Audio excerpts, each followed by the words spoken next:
Walt Disney once said to his investors that movie making and real estate are almost similar. In real estate, you have location, location, location. In movie making, you have story, story, and story. My story started about 7 years ago when I wrote the script Once Upon a Christmas Village. It's based on these colorful characters that live in a stained glass village under a Christmas tree.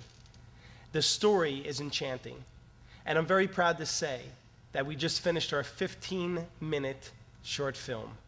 But you can't make a movie by yourself. In fact, I have met some of the most incredible people working on this project. One of them being Danny Donati, who wrote the score and collaborated on the music. Danny and I worked on several musical soundtracks, including Twin Treasures, which won numerous awards last year. I then enlisted the talents of Paul Stolen, better known as Kit. Now, Kit created the concepts for all the characters, the vehicles, and locations for the movie. Kit uses innovative imagination to make this world come to life. To take things to the next level, we were going to need some financial guidance. That's where Joe and Samo came in. You know, Joe's business creativity and his steadfast belief in his project, as well as my vision, helped him raise the capital needed in just 2 weeks.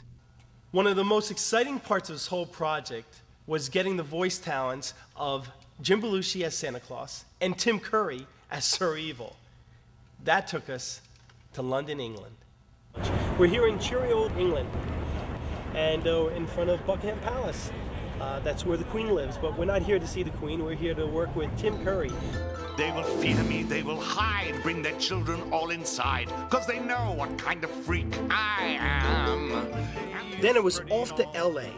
In addition of playing Santa Claus, Jim Belushi gave us the added bonus of recording the introductory song entitled Christmas Happens Only Once a Year. Can you smell it in the air? For Christmas comes but only once a year.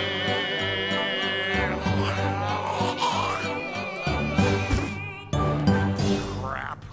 Once back in Orlando, the recording continued at Danny's studio.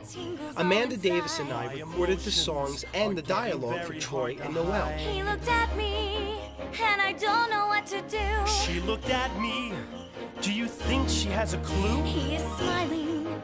Oh, he's laughing, can't you see? This is silly, 'cause she'll never notice me. He is handsome, but he is a little shy. She is pretty.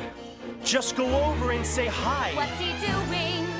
Oh, he's walking right this way. When I get there, I hope I know just what to say. My heart's pounding.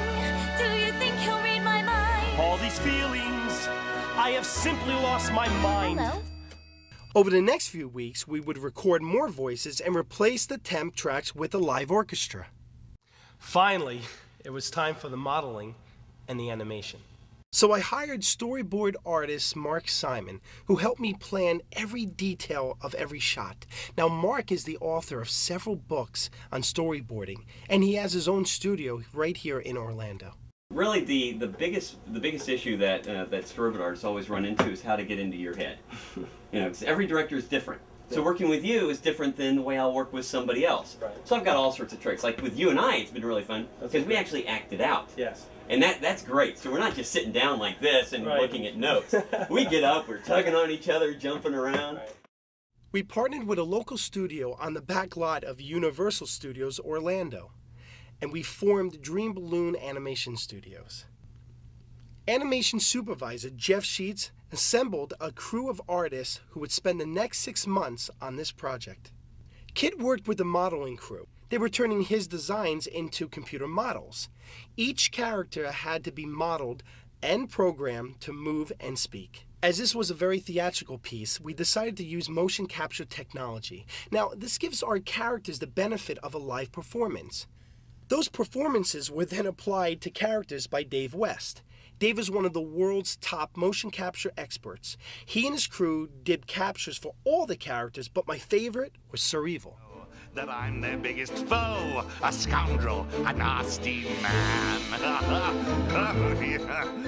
Working with Jeff, we decided to open the project up by combining the animated characters with live-action backgrounds. The house was such an important character. I mean, the houses are really a character in the film, and we wanted to show them the best possible. And we were talking about, animating them and trying to find a way to capture the beauty of the stained glass. We were kicking around a lot of ideas, but then it just became that if that's really what it's about, then actually using the same houses that inspired you as the backdrop for this, I think was going to give it a really interesting and cool look. Lee Stringer and Karen Davis constructed the living room set on our soundstage, and Gentry Akins and I handled the art direction and decorating. The village itself was constructed by Emmy Award-winning special effects supervisor Ron Thornton.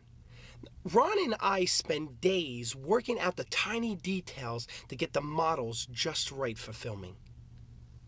Tom Henry was our director of photography, and we all came together for an all-night shoot that included both the village underneath a Christmas tree and the outside of Sir Evil's castle.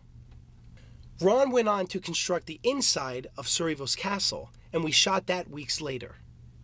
For the next several months, our animation crew did shot after shot, combining the background photography, motion capture, lip sync, and more.